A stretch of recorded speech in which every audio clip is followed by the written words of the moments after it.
So my concept map, I did it a little bit different, which leads into question one. I usually do my concept maps with the center of attention, which is the pathophysiology of ventilation and diffusion by mechanisms of alteration in the middle, and then I kind of web design it, so I kind of go off of that, and it kind of goes in all directions around like the circle around pathophysiology of ventilation.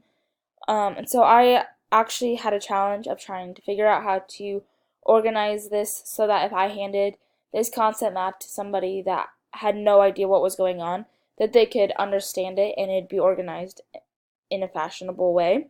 And so that is one thing that I actually really challenged, like was challenging for me. Um, Questions two and three are they kind of go to the same. There was not really any concept that was previously difficult to understand.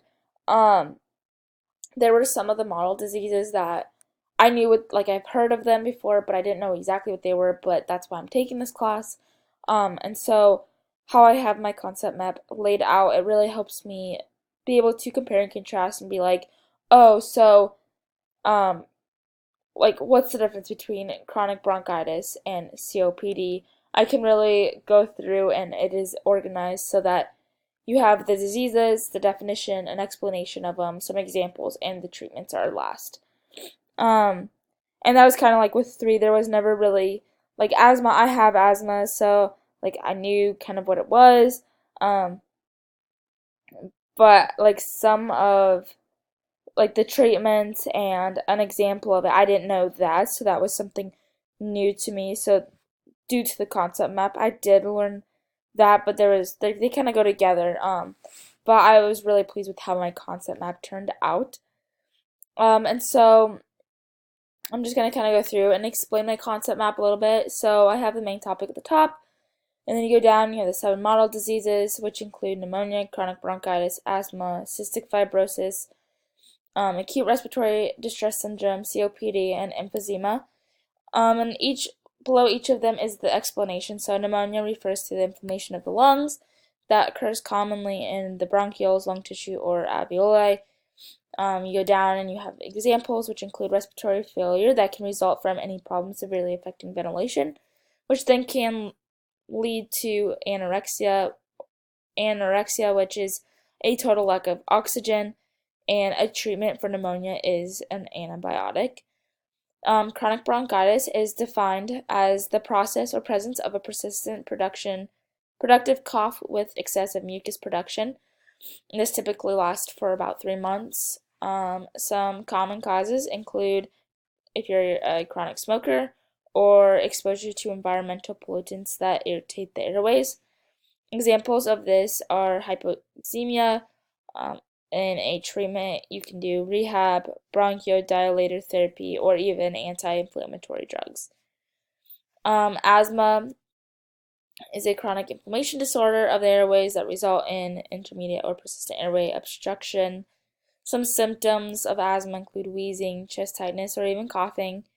Examples hypoxia, and because of this is the partial airway obstruction. A treatment of asthma is monitoring function and controlling environmental factors. We even know people get put on inhalers as a treatment for asthma. Um, Cystic fibrosis is a recessive disorder of electrolytes and subsequently water transports that affects certain epithelial cells. And some examples include pancreatic insufficiency and impaired local immune defenses in the lungs.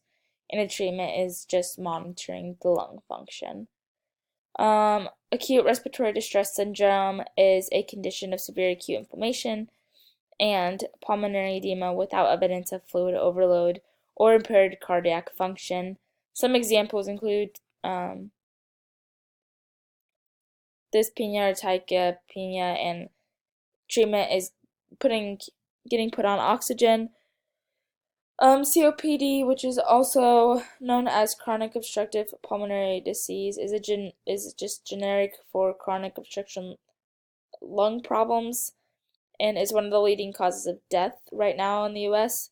And examples include asthma or chronic bronchitis, and treatments is drug therapy. Um, And then last but not least is emphysema, which is an irreversible enlargement of the air spaces beyond the um, terminal bronchioles. This results in the destruction of the alveolar walls and obstruction of airflow that can cause respiratory diseases. And a treatment for emphysema includes drug therapy as well.